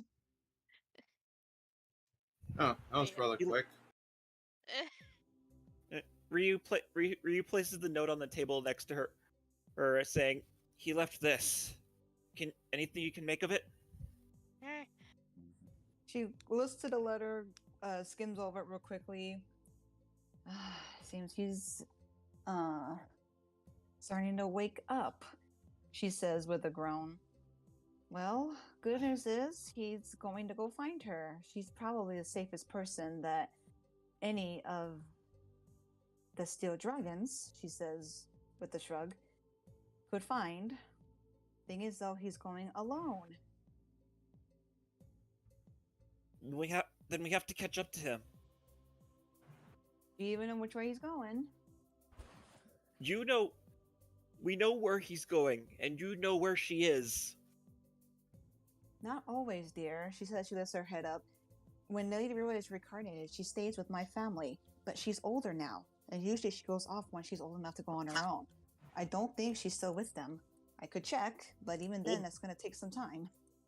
Well, is there anywhere you can think of that Rura frequents, and even has Rura's frequented over the past 100 years? Anywhere at all? Usually, I would say my family, but she looks thoughtful for a second, And then she gets an idea. She goes, "Give me a moment," and then she's going to try to telepathically talk to Alex. And she's going to say, "Father, I know you're probably being yelled at by Mother right now, but quick question: do you know where Lady Brewer is?"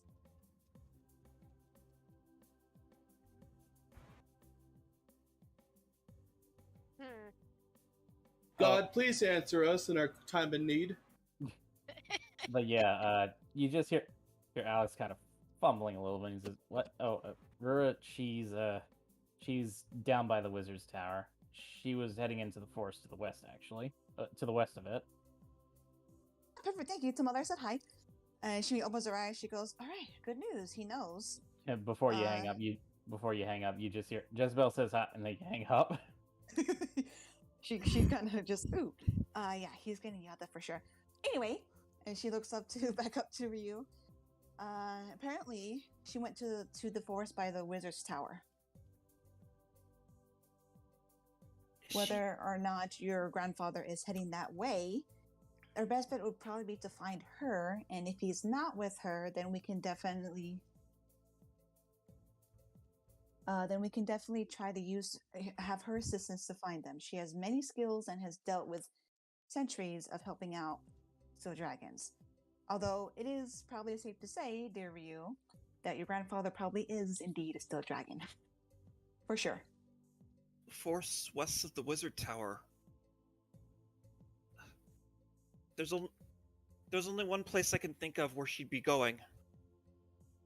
The hidden Kitsune village. She's visiting my home. Your home? She must be.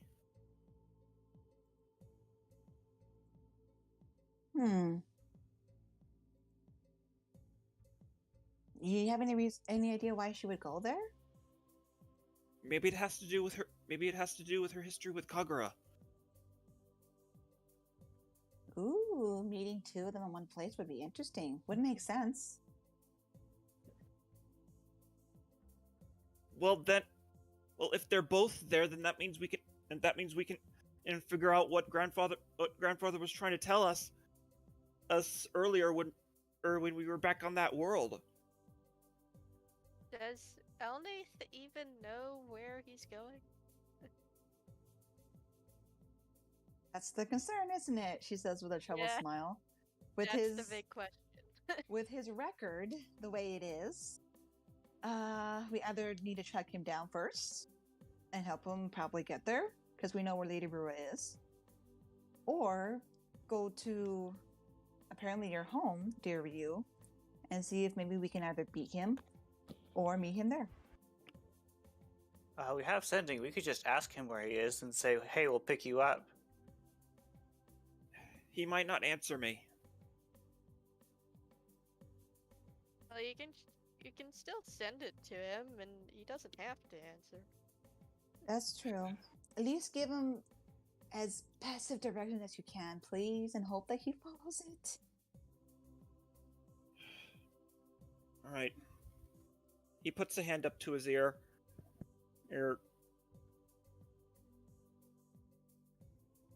Grandfather, I saw your note. As far as we asked Alex, and as far as I can tell, she's heading towards the Kitsune village.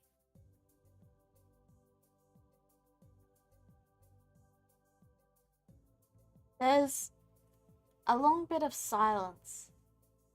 And then you get a simple answer. Yes, I know. I'm heading there right now. Ryu slowly I'm not done. takes his... Don't follow me.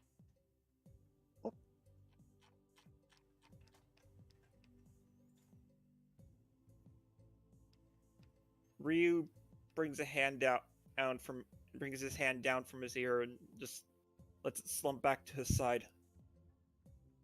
He's heading there already. He told us not Good, to then. follow him. He told us not to follow him. That Ooh. can't be good.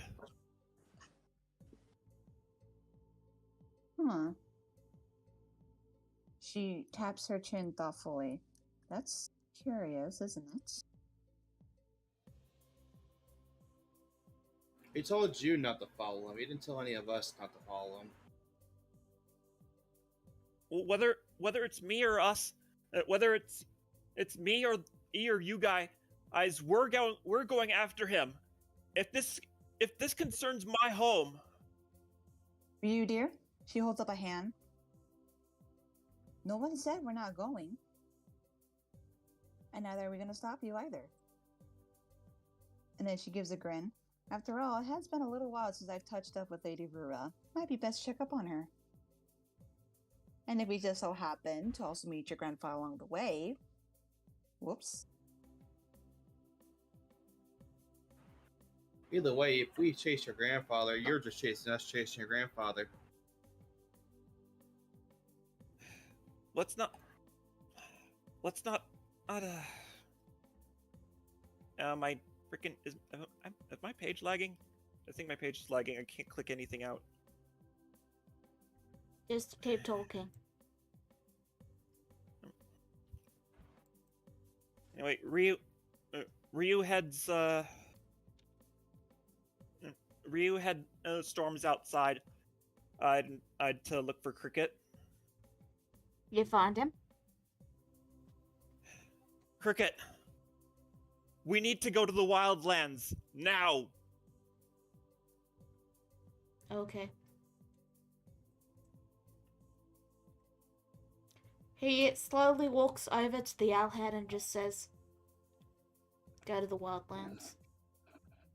Meow. Okay. Meow. And the island begins to take into the air and fly off. Well, So has the cat head turned into an owl cat head then? Yes. okay. Okay. But More birds. Isabel just sighs and gives a bit of a shrug. She goes, well then, at least we know where we're going now. Hoping nobody minds the detour. And she gives an excited grin. Get to see Lady Rura again. This'll be fun. Indeed. By the So- way, does anyone want Harlequin? I'm likely not going to be needing it anymore. Oh? Did you attune to the blade?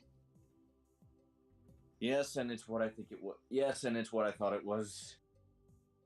What is it? It's called a moonblade. It's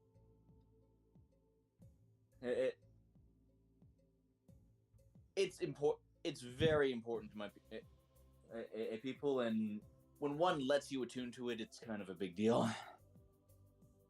How big of a deal? I'm a wild mage who just got chosen by a moonblade, a Jezebel.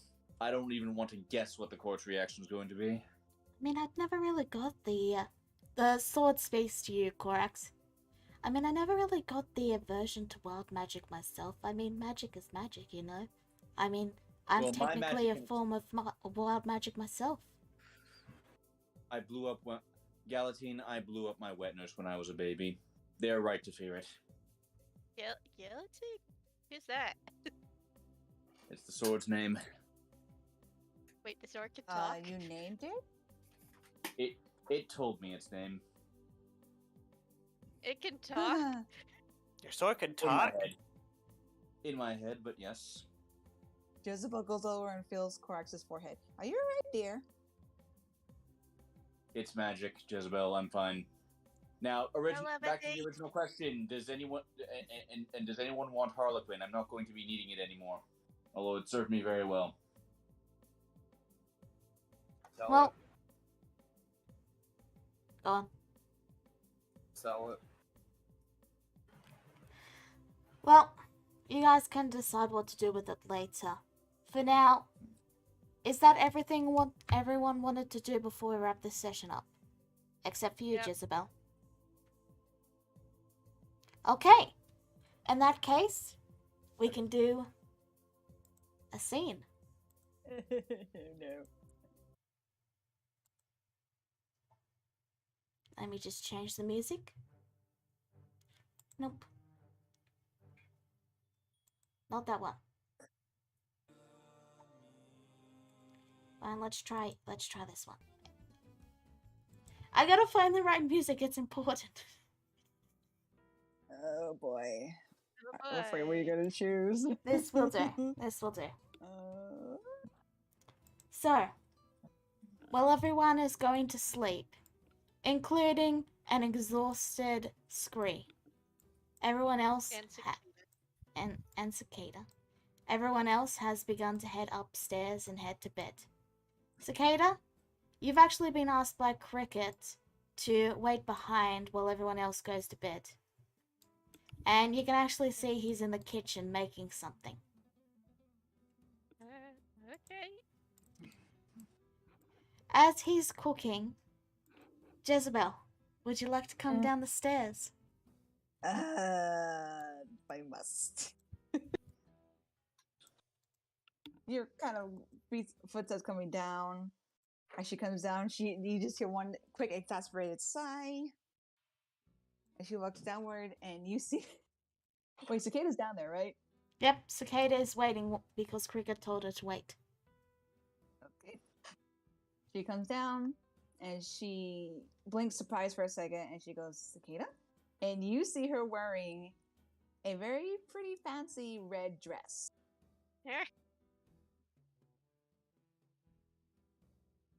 She looks around Fancy. for a second. She goes, "Where's Cricket?" You see Cricket come out of the kitchen holding some actually decent looking food. Like, there's food that is both Cicada's favorite and food that's Jezebel's favorite.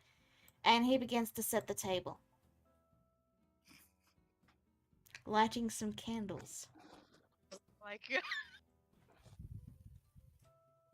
Jezebel watches him for a second, a little bit confused, and then sees the candle, and then her eyes widen, and she goes, "Ah, I see now." He then turns around and looks at you and says, 1 hour. And then he walks out the door and locks it behind him. And in fact, you see a magical barrier form at the stairs as well. Oh boy. She's inside. She's secretly trying to contemplate on whether she wants to punch Cricket later or not. But then she kind of sighs and she goes, "Well then, not what I expected, but..." And she smiles as she walks over to Cicada and puts a hand on her hip. And she goes, let's just say this was the price I needed to pay in order to keep his silence." Wait.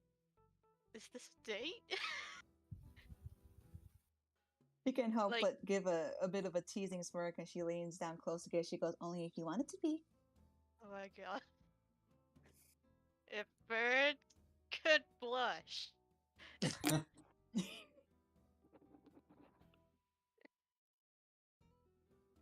Oh goodness. But she does kind of lean forward, giving Skate Spray the she looks at her. She goes, "I don't want to push you in anything, dear, of course. And don't feel like as if our dear..." She glares to the locked door. Patron outside there to force you into anything you don't want to do." Okay. You just want to hang out? She gives a big old smile. She goes, "Of course, dear. I always love hanging out with you." What? Bergs can blush? Okay.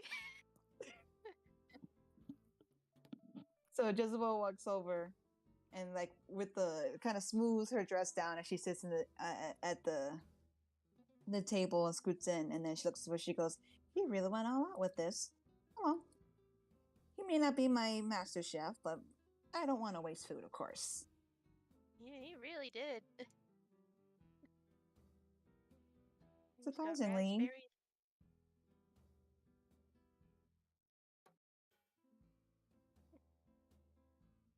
raspberries. he pays more attention than I thought he did. The fact that he knows both yours and my favorite food.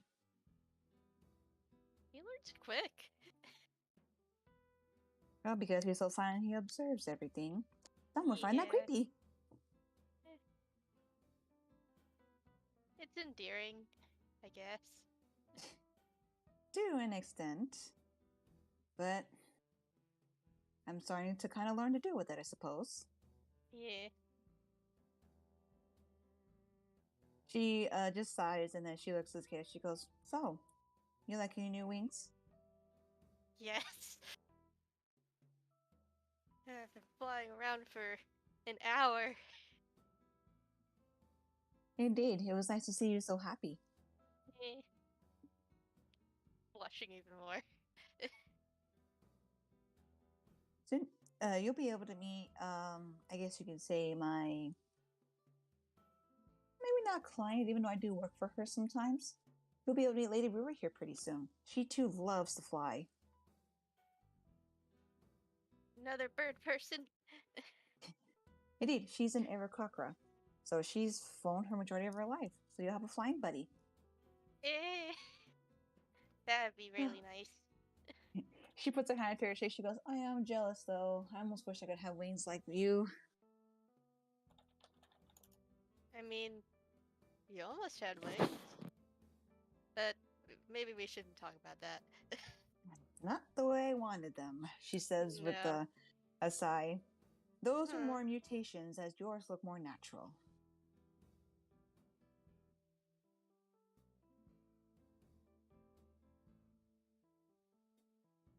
So who knows? Maybe someday you'll be able to fly me around. She gives a charming smile. I can already do that with spells. Well, there we go.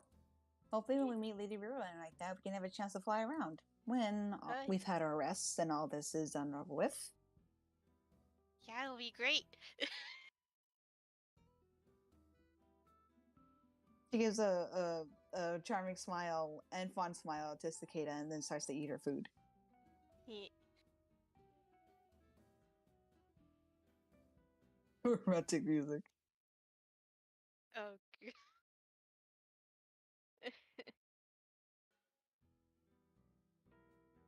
Halfway through the meal, though, she does glance over Cicada and she goes, "Overall, dear, you're okay, right?" I mean, I'm better now than I was back in that weird dimension. That is true, she says with a bit of a smile, and then she looks thoughtful for a second and she says, "Do you know that I do care for you, dear? But then again, I also..." She looks a little awkward as she goes, "I'm not exactly the best person." Is that a problem? She gives a bit of a chuckle. She goes, "I suppose to some, not much, but..." She looks thoughtful. She goes, "I've done a lot of bad things in the past, and I know that you all tolerate me pretty well. Just know that I'm a bit of a complicated person." It's okay if you're complicated. I mean, Even a if it lot of means you people are might, complicated. even if it means you might be pulled into danger, and that maybe sometimes I might accidentally have you in a crossfire. Some of the things I do. I know you'll protect me, right? She looks a little bit taken back for a second, and she goes, "I'll try."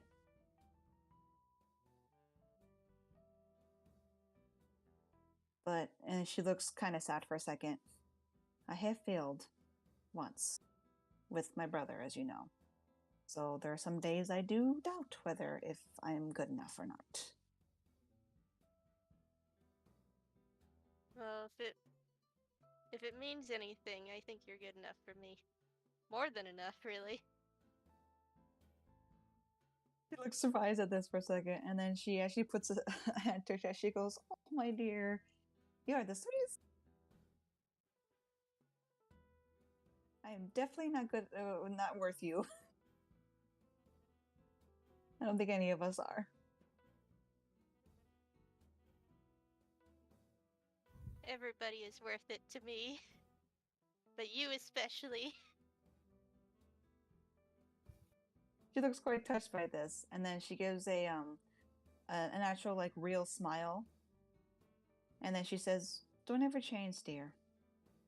And if I have to, I'll help protect that innocence you have. It's unique. Makes you you. And I'll do whatever I can to protect that. Alright. Thank you. Oh, dear cicada, thank you. She gives a bright smile, and then she scoots out of her chair, sits up, and then reaches over and places a tender kiss on her forehead. No.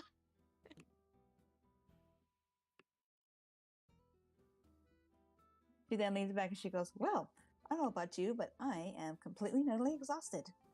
Shall we retire for the night? Yeah.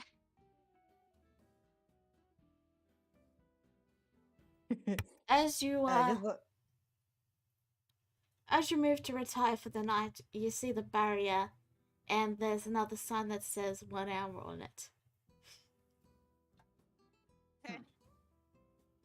Jezebel looks a bit annoyed, and then she gives a shrug as she grabs Cicada's hand, pulls over to the couch, and then lays down and pulls Cicada towards her. She goes, I just have to be down here for an hour. It doesn't mean we can't lay down on the couch. While still wearing the dress. Okay then. Regardless, an hour will pass and you will eventually be able to sleep, and Korax will be able to go to the toilet. But with that, we will wrap this session up. Thank you all for tuning in. We'll see you next time. Welcome back, everyone. Bye-bye! Bye. Bye. Okay, so. Okay.